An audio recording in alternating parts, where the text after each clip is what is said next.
If you never see this video, well, you won't know because you'll never see it, but can be a problem. Oh, I've done that very well indeed. The road is not that smooth, as you can probably tell. You'll certainly better hear by the camera rattling, indicating and off, and it's really like froze me.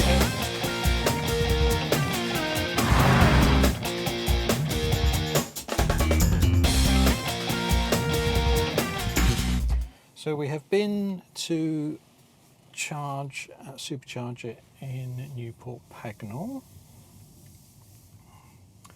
and now we're heading back home.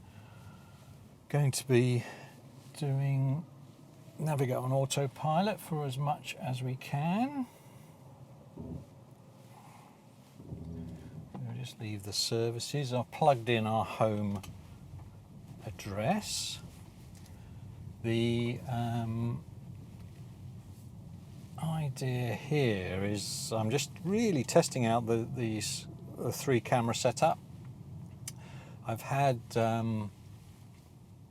making sure it's still working. I've had the front cam. We've got 2 GoPros and the Sony A7. I've got one of the GoPros looking out the front screen. Oh, there's big puddles here, like a swimming pool, and one pointing towards me. Hello. Just waiting for this lorry to clear. And then I've got the Sony A7 on a new mount because I wasn't happy with the quality of the visualization screen when I'd used a GoPro. So you have to zoom in quite a lot on a GoPro to allow you to see the screen at all, and it was a little bit tight. Plus, more importantly, the quality of it wasn't that great. So we're starting off, for some reason, maximum speed of 60. 16 rather, not 60. So I had it dialed down to. Let's just. This is in roadworks at the moment, so we can only do 60. So we're on here for a short while before we get off and tootle along mainly A roads. So our junction's coming up in 1.2 miles. As I said, it's a 60 mile an hour construction zone here. And we're getting off. It's asked me to confirm lane change, which I'm doing. Nice and smooth. So 0.8 of a mile we'll be getting off. It should indicate and leave the motorway without us doing anything. So we'll see if that is the case. Let's give us a little bit more distance from the traffic officer in front. 0.4 of a mile.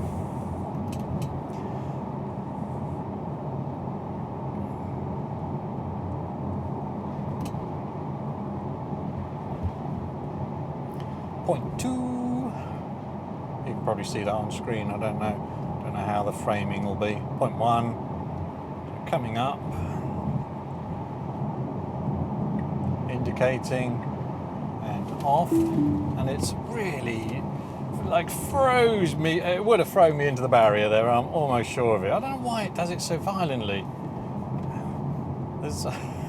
I was expecting it, thankfully, so I was poised for that because it did it the other time. But earlier on today, I got on the motorway and left by junction 15, and it was absolutely fine, no problem at all. It was, but there, it was quite violent to the point of being almost dangerous. So hopefully the traffic officers weren't watching. I think, oh my God, we've got an accident behind us. So we're going to see how this new camera setup, so it's a Sony A7 Mark III, it's got 24mm lens on it, prime lens, and it's pointing only at the screen. I will have to zoom in a bit, crop in a bit, but hopefully there'll be enough quality there. The camera is on stabilization mode, so I'm wanting to see how that works. And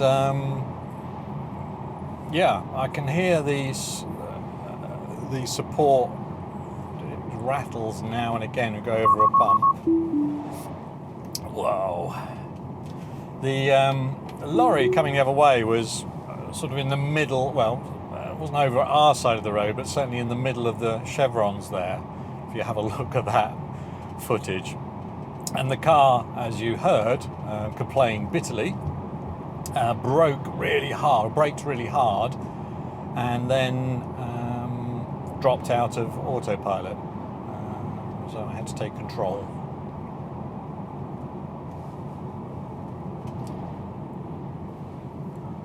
Coming up to a roundabout, so I'm going to knock it out of autopilot because it doesn't do roundabouts quite yet. This is a popular sort of commuter route home. We're getting to that time. It's about 4:30 on a Thursday. It is today. I suspect it'll be a little bit busier on this route, which is no problem.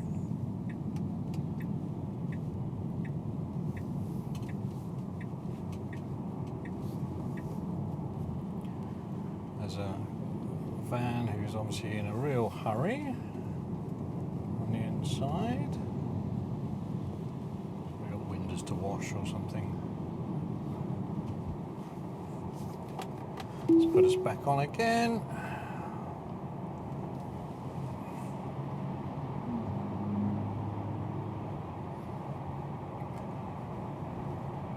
And we're slowly, and I mean slowly, accelerating back up. So reduce the distance a bit.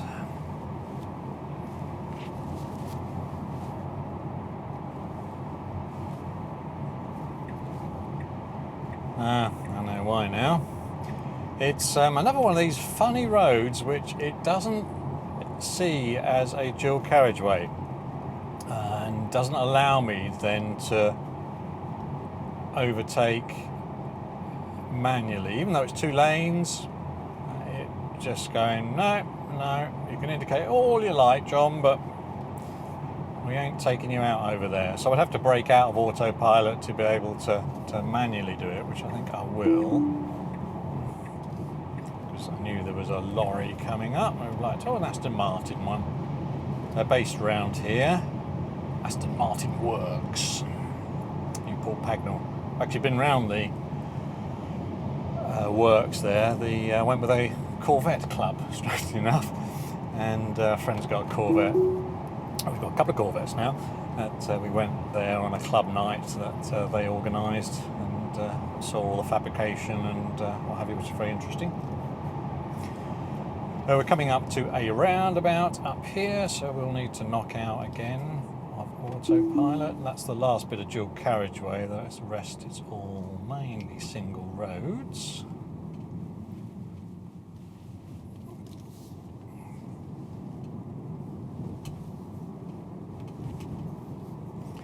Wait for our... Yeah, I didn't think you'd want to do it at that. I was taking a bit of a risk because the autopilot symbol came on with the steering wheel in grey, and I thought, I'll put it on. We were in the middle of a sort of chicane that it bulked out almost straight away. So into a 60. There's quite a few speed changes on here. Let's just give us a bit more distance. Follow distance.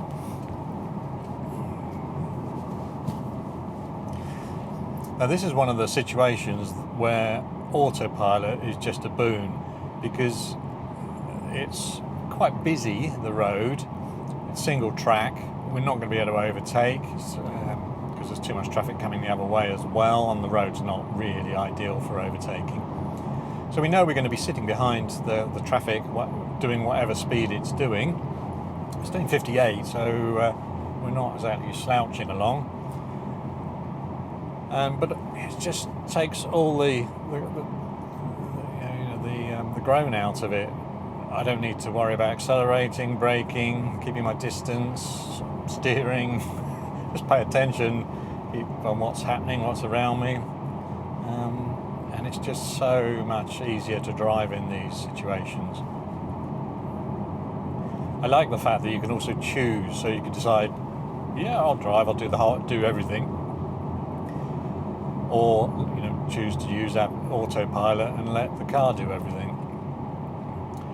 The trick I've noticed is that when you decide you want to drive the car yourself, is that you do actually drive the car, and remember that you don't have any steering aids, and you have to do everything yourself.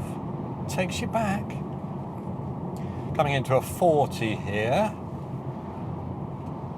I'll just dial us down.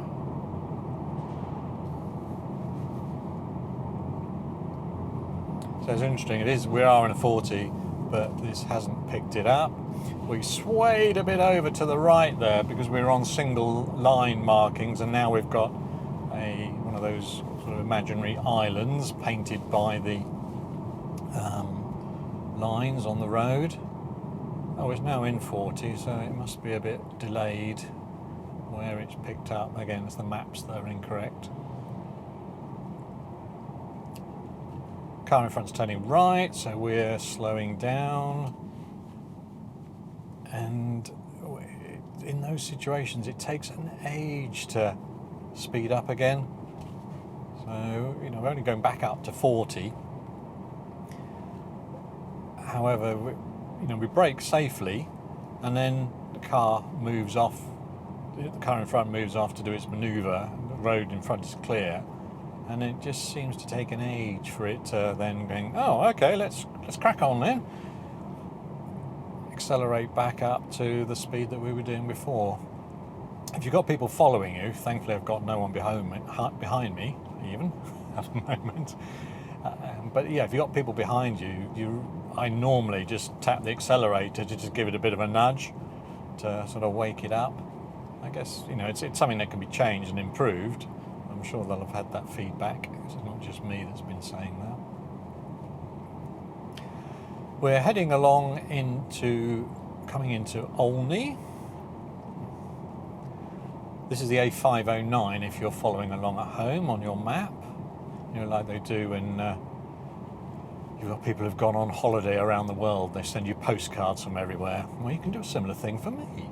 Get yourself an Ordnance Survey map, or bring up Google Maps, and you can track along as I cover this route. So we're coming into a 30, so I'm just going to dial down. Thankfully there's a Hyundai Ioniq in front of us which is sticking to the speed limits, so we'll be slowed down by him. This is a bit tricky through here, so undoubtedly we will drop out of autopilot. This is the first little tight bit, and then this bit here can be a problem. Oh, I've done that very well indeed. It did brake on the when it came out of that little bit, which was interesting. Although there was a Mini that pulled across in front of, not us, but the car in front. We appeared to be... It picked up the bus lane there, thinking it was the road markings, which it isn't, so it threw us over to the left, and then kept us in the left, even though the road sort of curved back in again to meet up with the pedestrian crossing, or zebra crossing, pelican crossing, some kind of crossing. I don't normally do autopilot through here because it can be a bit leery. It's similar to Kimbolton, if you know Kimbolton. It's a wide road of it. Edwardian style. Is it Edwardian? I don't know. It's not Edwardian, is it? No, it's... Anyway, it's an old town. Really wide road. And they have taken to parking nose in, or boot in, those rather than parallel parking. It's sort of slotted parking, which tends to mean that it can be a bit tight. And another example there of the car having a mild heart attack was that there was a parked car on the other side of the road, and that Luton box van was overtaking it, so it had to come onto our side of the road. So of course Tesla doesn't like people invading our space. It's very protective of our side of the road. So hence the warning signs, sounds, and the braking and real tight positioning. So we're out of our 30. Oh, thank you very much. Into our 60. Come on. Jeez. Sometimes it's just pedestrian. Like an example there. We've gone way out of the 30, pressed the 60, and it's going, no, I'm sticking at 30.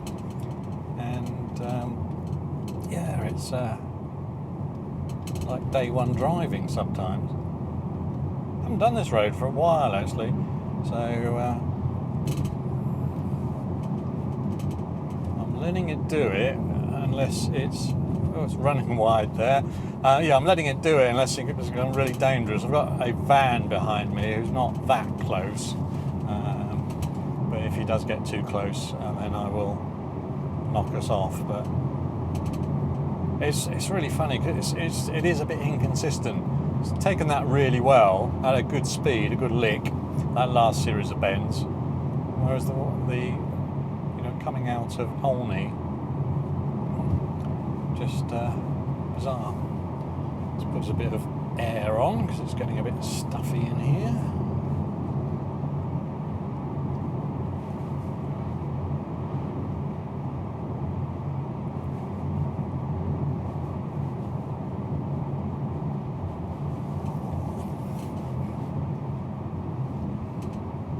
So let me know your thoughts on the camera positions. Do they work? Is that the Sony in the center here looking at the main visualization screen? Does that work? Is that better quality than my last video?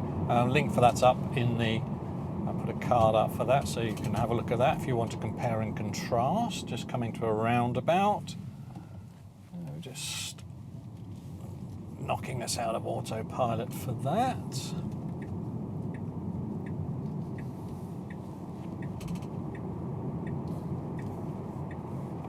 And then we're back on the 509, 60 mile an hour. It's a nice road this. It's getting a good old fast A road, long sweeping bends, and there's a few blind crests as well, so it'll be interesting to see how we get on with that.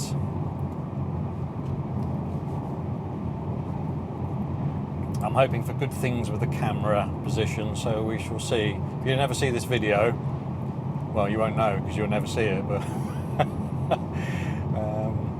yeah, if you never see it, it was rubbish. If you do see it, it was alright.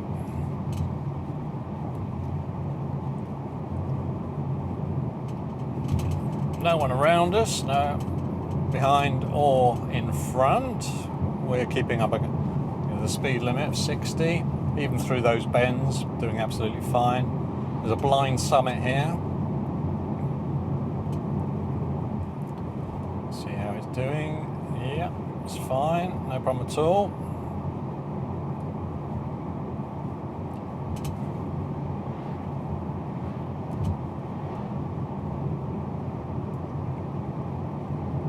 What I'll do as well is I'll take us through the country roads rather than sticking on the A road.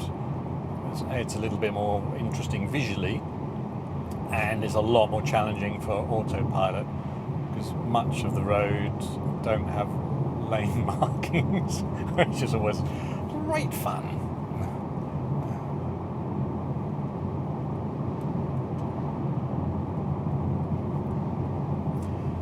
So we're heading down to a little village called Beaujat, or Beauziat if you look at it on the map. It's pronounced Beaujat. And we will turn off right there to head round through the village. back up the country roads, come back through Poddington, through Santa Pod, all that way. I may end the video earlier because recording time, otherwise will be like Ben-Hur, will be like a very short film by comparison to this one.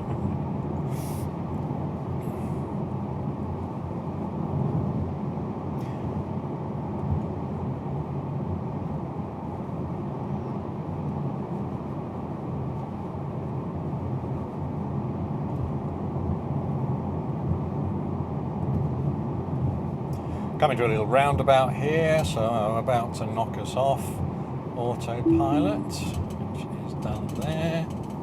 Turning right.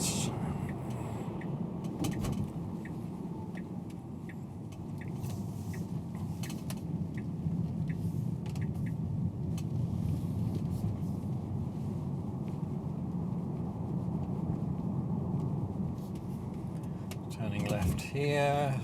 Shan't bother re-engaging, and similar here, it's always parked cars here.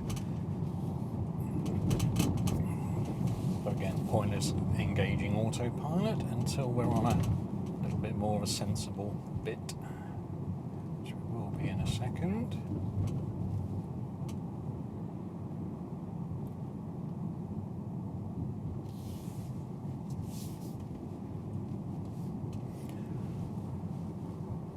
Although saying that, we've got to turn right in a minute. Left even, jump. Okay, a little bit pointless. Then we've got a straight. Oh, we've got a car behind me though now. He's joining us.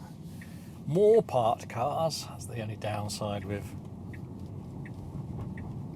doing the villages and what have you, towns. It's a little bit more off-road parking. The other car that was following us has pulled in, so hopefully we'll be okay. So let's engage, see how we get on. Now you can do 60 down here, unless you're in a rally. I would never do 60. It is, it's a little bit narrow. You know, which is fine, but 60 is a little bit fast because the road is not that smooth, as you can probably tell. You'll certainly better hear by the camera rattling. Right, so I'm going to sign off here. Anyway, let me know your thoughts. How was it for you? Thank you for watching. Thank you for subscribing if you have already. If you haven't, then please consider doing so. And I will see you on the next one. All right, take care. Bye.